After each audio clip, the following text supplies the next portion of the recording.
दोस्तों पिछले साल प्रधानमंत्री नरेंद्र मोदी के द्वारा काफी सारे विदेशी दौरे किया गया और दोस्तों ये सभी दौरा भारत के लिए एक नया डिप्लोमेटिक सफलता लेके आया। पर दोस्तों इन सभी दौरों में से प्रधानमंत्री नरेंद्र मोदी के 2 दौरे को डिफेंस डील और डिफेंस ट्रेड के मामले में सबसे महत्वपूर्ण रूप में देखा जा रहा है, जिनमें एक तो है प्रधानमंत्री के अमेरिका दौरा जबकि दूसरा है फ्रांस दौरा। हालांकि दोस्तों अगर अमेरिका दौरे को देखा जाए तो ये अपने आप में काफी महत्वपूर्ण है, क्योंकि इस बार इस दौरे के दरमियान अमेरिका को भारत के शर्तों पे भारत के साथ डिफेंस डील करने पे मजबूर होना पड़ा। और प्रधानमंत्री श्री नरेंद्र मोदी के इस दौरे के बाद भारत को अमेरिका के साथ 2 महत्वपूर्ण डिफेंस कोलैबोरेशन करने में मदद मिला है। और आज के इस वीडियो में आप लोगों को प्रधानमंत्री श्री नरेंद्र मोदी के अमेरिका दौरे के ये 2 महत्वपूर्ण अचीवमेंटों के बारे में बताऊंगा। बेसिकली दोस्तों जब प्रधानमंत्री श्री नरेंद्र मोदी अमेरिका के दौरे पे गए थे तो उससे पहले ही जिन एजेंडाओं को सेट किया जा रहा था उनमें एक एजेंडा था भारत और अमेरिका के बीच के जेट इंजन के डील। और दौरे के दरमियान ही ये घोषणा हो गया कि अब अमेरिका भारत को ट्रांसफर ऑफ टेक्नोलॉजी के अंतर्गत F414 इंजनों को देगा। पर प्रधानमंत्री श्री नरेंद्र मोदी के दौरे के काफी बाद दूसरे डील के बारे में या फिर कहे तो दूसरे अचीवमेंट के बारे में पूरा दुनिया को जानकारी मिला। और दोस्तों ये है स्ट्राइकर आर्मर्ड फाइटिंग व्हीकल। दोस्तों बेसिकली ये जो प्रधानमंत्री श्री नरेंद्र मोदी का अमेरिका दौरा था ये असल में प्रेसिडेंट जो बाइडेन के तरफ से प्रधानमंत्री को एक स्टेट विजिट के लिए आमंत्रित किया गया था, उसके तहत ही हुआ था। और दोस्तों ये प्रधानमंत्री नरेंद्र मोदी का पहला अमेरिकी स्टेट विजिट था। हालांकि इससे पहले भी प्रधानमंत्री नरेंद्र मोदी अमेरिका के दौरे पे जा चुके हैं, लेकिन ज्यादातर ऐसे दौरे अलग अलग मीटिंगों के कारण होता था। लेकिन पहली बार की तरह अमेरिकी प्रेसिडेंट के द्वारा प्रधानमंत्री श्री नरेंद्र मोदी को निमंत्रित किया गया था ताकि वो अपने अमेरिका के स्टेट विजिट को अंजाम दे सके। अब दोस्तों इस स्टेट विजिट के दरमियान दोनों देशों के बीच में कई सारे स्ट्रेटेजिक पार्टनरशिप और कोऑपरेशन को लेकर समझौता हुआ। पर्टिकुलरली डिफेंस कोऑपरेशन को सबसे अधिक महत्व दिया गया। हालांकि अगर देखा जाए तो अमेरिका लगातार कई सालों से भारत के साथ अपने डिफेंस कोऑपरेशन को मजबूत करना चाहता है और इसके अंतर्गत अमेरिका कई सारे डिफेंस डीलों को भारत के साथ अंजाम दे चुका है। लेकिन अमेरिका को अब तक उस तरीके का सफलता नहीं मिला जिस तरीके का सफलता का उपेक्षा अमेरिका भारत से कर रहा था। पर प्रधानमंत्री नरेंद्र मोदी के अमेरिका दौरे के दरमियान इस बार अमेरिका को कुछ महत्वपूर्ण सफलता मिला है। लेकिन दोस्तों अगर इन सफलताओं को देखा जाए तो ये अमेरिका के सफलता से अधिक बड़ा सफलता भारत के लिए है, क्योंकि इस बार अमेरिका को डिफेंस डील करने का मौका तो मिला लेकिन भारत के शर्तों पे इन डीलों को करना पड़ा। अब दोस्तों देखा जाए तो इंडो पैसिफिक में अमेरिका भारत की भूमिका को बढ़ाना चाहता है और चाइना को काउंटर करने के लिए इंडो पैसिफिक में अमेरिका भारत को ही सबसे बड़े साथी के रूप में देखता है। और इसी कारण के वजह से एक तरीके से आप कह सकते हैं कि अमेरिका भारत को हथियारों को बेचने के लिए इतना अधिक उत्सुक है। लेकिन भारत की तरफ से भी ये साफ कर दिया गया है कि भारत अमेरिका से हथियार तो लेगा लेकिन डायरेक्टली परचेज नहीं करेगा, बल्कि हथियारों के टेक्नोलॉजी और मेक इन इंडिया इनिशिएटिव के अंतर्गत ही हथियारों को खरीदेगा। और दोस्तों प्रधानमंत्री श्री नरेंद्र मोदी के अमेरिका दौरे से पहले भी कई सारे मीडिया रिपोर्टों में यह साफ कर दिया गया था कि अगर अमेरिका भारत को भारत के शर्त पे जेट इंजन नहीं देता है तो भारत अन्य ऑल्टरनेटिव तरीकों को अपनाएगा, मतलब आइदर फ्रेंच या फिर ब्रिटेन ओरिजिन इंजनों के तहत आगे बढ़ेगा। और अगर ऐसा भी नहीं होता है तो भारत के सामने रशिया का ऑप्शन तो पहले से ही खुला हुआ था। और इस कारण अमेरिका मजबूर होकर भारत के साथ ट्रांसफर ऑफ टेक्नोलॉजी और मेक इन इंडिया इनिशिएटिव के अंतर्गत F414 इंजनों के डील करने के लिए तैयार हो गया। और दोस्तों ट्रांसफर ऑफ टेक्नोलॉजी भी कोई मामूली नहीं, बल्कि बताया जा रहा है कि इतना अधिक ट्रांसफर ऑफ टेक्नोलॉजी तो अमेरिका कभी अपने किसी अन्य एलाई देशों को तक नहीं किया। इवन F414 इंजनों को अगर देखा जाए तो इन इंजनों को स्वीडन और साउथ कोरिया तक को दिया गया है, लेकिन इन देशों को भी अमेरिका 20 से 30% टेक्नोलॉजी दिया है, जबकि भारत के डील में करीबन 80% ट्रांसफर ऑफ टेक्नोलॉजी का जिक्र है, जिनमें मेक इन इंडिया इनिशिएटिव और भारत में सप्लाई चेन तैयार करने को लेकर भी बातों को रखा गया है और इन इंजनों में भारत के कंपोनेंटों को भी जोड़ने के बातों को रखा गया है।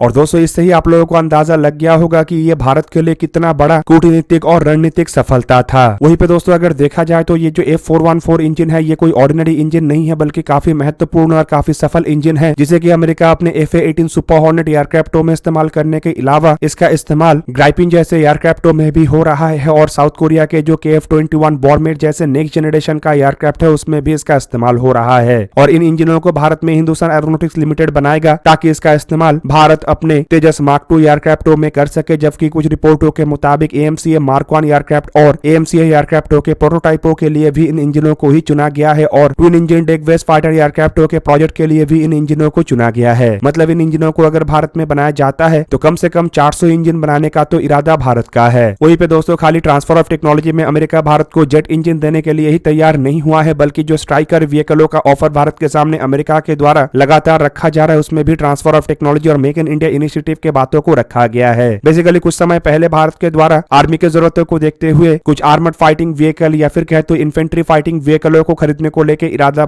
जताया गया था, जो कि व्हील्ड बेस पे मतलब पहियों के बेस पे होना चाहिए। और दोस्तों इसी आवश्यकताओं को देखते हुए अमेरिका के द्वारा अपने स्ट्राइकर व्हीकलों का ऑफर भारत के सामने रखा गया है। और दोस्तों आप लोगों को बता दूं कि जो स्ट्राइकर व्हीकल है ये अमेरिका के प्रमुख इन्फेंट्री फाइटिंग व्हीकल है। इन व्हीकलों को अमेरिकी company general dynamic land systems के तरफ से निर्माण किया गया है और इन व्हीकलों का इस्तेमाल अमेरिकी आर्मी और अमेरिकी नेशनल गार्ड के अलावा नॉर्थ मैसेडोनिया, थाईलैंड और फिलहाल यूक्रेन कर रहा है। हालांकि इन व्हीकलों को कई सारे देश खरीदने को लेकर इंटरेस्टेड है, जिनमें बुल्गारिया, अर्जेंटीना, चिली जैसे देश भी शामिल है। पर दोस्तों इन सभी देशों में भारत ही एकमात्र ऐसा देश है जिसे कि अमेरिका इन व्हीकलों के ट्रांसफर ऑफ टेक्नोलॉजी और इन व्हीकलों को भारत में निर्माण करने को लेकर ऑफर दिया है। और दोस्तों स्ट्राइकर व्हीकलों को लेकर अगर देखा जाए तो इसका नींव तभी रख दिया गया था जब प्रधानमंत्री श्री नरेंद्र मोदी अमेरिका के दौरे में गए थे, पर इसका अनाउंसमेंट नवंबर महीने में 2+2 डायलॉग के दरमियान अमेरिकी डिफेंस सेक्रेटरी मतलब लॉयड ऑस्टिन और भारत के डिफेंस मिनिस्टर श्री राजनाथ सिंह के मीटिंग के दरमियान किया गया। दोस्तों इस मीटिंग में यह भी साफ कर दिया गया है कि किस तरीके से अब अमेरिका एक एक करके भारत के शर्तों को मानने के लिए तैयार हुआ है। वहीं पे दोस्तों अगर देखा जाए तो अमेरिका एक ऐसा देश है जो आज से 1 दशक पहले भी भारत को अगर हथियार देता था तो अपने शर्तों पे देता था, और वो भी चुन चुन के उन हथियारों को देता था जो कि पुराने टेक्नोलॉजी का था। पर अब भारत अगर अमेरिका से हथियार ले रहा है तो वो भी अपने शर्तों पे ले रहा है और चुन चुन के उन हथियारों को ले रहा है जो कि भारत को चाहिए, ना कि अमेरिका बेचना चाहता है। दोस्तों ये 2 महत्वपूर्ण डिफेंस डीलों के अलावा अगर इस साल भारत और अमेरिका के बीच में हुए कुछ पैक्टों को देखा जाए या फिर कुछ और बड़े समझौतों को देखा जाए तो उसमें 3 इनिशिएटिवों का जिक्र काफी अधिक हो रहा है, जो कि दोनों देशों के बीच के जो ज्वाइंट प्रोडक्शन मैकेनिज्म है या फिर कहे तो जो डिफेंस मैकेनिज्म है उसे और मजबूत कर सकेगा। इनमें सबसे पहला है India US defence association ecosystem, जिसे कि इंड यूएस एक्स भी कहा जाता है। और दोस्तों इसका घोषणा जून महीने में ही कर दिया गया था, जो बेसिकली कुछ और नहीं दोनों देशों के बीच के रिसर्चर, एंटरप्रेन्योरशिप और इन्वेस्टरों के बीच के संबंधों को बढ़ाएगा और इससे एक तरीके से दोनों देशों के बीच में ही रिसर्च के काम और ज्वाइंट डेवलपमेंट, ज्वाइंट प्रोडक्शन के जो मैकेनिज्म है उसे मजबूत किया जा सकेगा। दोस्तों इसके अलावा दूसरा बड़ा मैकेनिज्म है टेक्नोलॉजी ट्रांसफर। दोस्तों अमेरिका एक ऐसा देश है जो अपने टेक्नोलॉजी को किसी भी देश को नहीं देता है, और अगर किसी अपने पार्टनर देश को अपना टेक्नोलॉजी देता भी है तब वो टेक्नोलॉजी इतना पुराना हो जाता है कि उससे कई गुना एडवांस टेक्नोलॉजी तब अमेरिका के पास होता है। पर इस साल भारत अमेरिका के साथ कुछ ऐसे समझौते को करने में सफल हुआ है जो कि ट्रांसफर ऑफ टेक्नोलॉजी या फिर कहे तो टेक्नोलॉजी ट्रांसफर के अंतर्गत है, और ये दोनों देशों के बीच के डिफेंस कोलैबोरेशन को तो मजबूत करेगा ही, साथ में भारत के खुद के डिफेंस मैकेनिज्म और इकोसिस्टम को मजबूत करेगा। और दोस्तों तीसरा बड़ा चीज है मिलिट्री एक्सरसाइज। अब आप लोगों के जानकारी के लिए बता दूं कि भारत अमेरिका के साथ तो लंबे समय से मिलिट्री एक्सरसाइजेस को अंजाम देता है, लेकिन बीते कुछ सालों में मतलब 5-6 सालों में भारत और अमेरिका के बीच के जो मिलिट्री एक्सरसाइजेस है वो फ्रिक्वेंटली काफी गुना बढ़ा है। और अब अगर देखा जाए तो अमेरिका भी सबसे अधिक मिलिट्री एक्सरसाइजेस को भारत के साथ ही अंजाम देता है और भारत भी सबसे अधिक मिलिट्री एक्सरसाइज फिलहाल अमेरिका के साथ ही अंजाम दे रहा है। और दोस्तों इन एक्सरसाइजों में कई सारे बायलैटरल एक्सरसाइज भी है और कई सारे मल्टीलैटरल एक्सरसाइजेस भी है। हालांकि दोस्तों इन एक्सरसाइज में अमेरिकी आर्मी, नेवी, एयरफोर्स के साथ भारत के आर्मी, नेवी, एयरफोर्स भी हिस्सा लेता है, और इन एक्सरसाइज में कई सारे ऐसे टैक्टिक्स को भी परखा जाता है और अभ्यास किया जाता है जो पहले अमेरिका किसी अन्य देशों के साथ नहीं करता था, लेकिन अब भारत के साथ करता है। और दोस्तों इससे एक तरीके से यह भी साबित हो गया है कि जो अमेरिका 7 दशक तक भारत से अपने आप को दूर रखने में व्यस्त रहा और पाकिस्तान का करीब रहा, वो अमेरिका अब मजबूरन भारत के करीब आ रहा है। और दूसरी तरफ भारत के तरफ से भी अमेरिका को ये इशारा दे दिया गया है कि अमेरिका ये ना सोचे कि भारत अमेरिका के गोद में बैठ गया है, बल्कि भारत अपने डिप्लोमेटिक और मिलिट्री रिलेशनशिप को इंडिपेंडेंट रखता है। और जिस तरीके से भारत अमेरिका के साथ है उसी तरीके से रशिया के साथ है। इवन अमेरिका अगर भारत को प्रेशराइज करने का प्रयास करेगा तो भारत कभी अमेरिका के प्रेशर में नहीं आएगा। और भारत की तरफ से यह भी साफ कर दिया गया है कि अगर अमेरिका को भारत के साथ आगे बढ़ना है तो भारत के ही शर्तों पे बढ़ना पड़ेगा। दोस्तों आप लोगों को क्या लगता है कि ये जो साल 2023 में भारत और अमेरिका के बीच में स्ट्राइकर आर्मर्ड पर्सनल कैरियर और F414 जेट इंजनों को लेकर डील हुआ है, क्या ये भारत का एक बहुत बड़ा सफलता था? कमेंट करके अपनी राय अवश्य दीजिए। दोस्तों आज के इस वीडियो को यही पे ही करते हैं समाप्त। किसी और एक दिन किसी और एक वीडियो में मिलेंगे, तब तक के लिए जय हिंद, वंदे मातरम।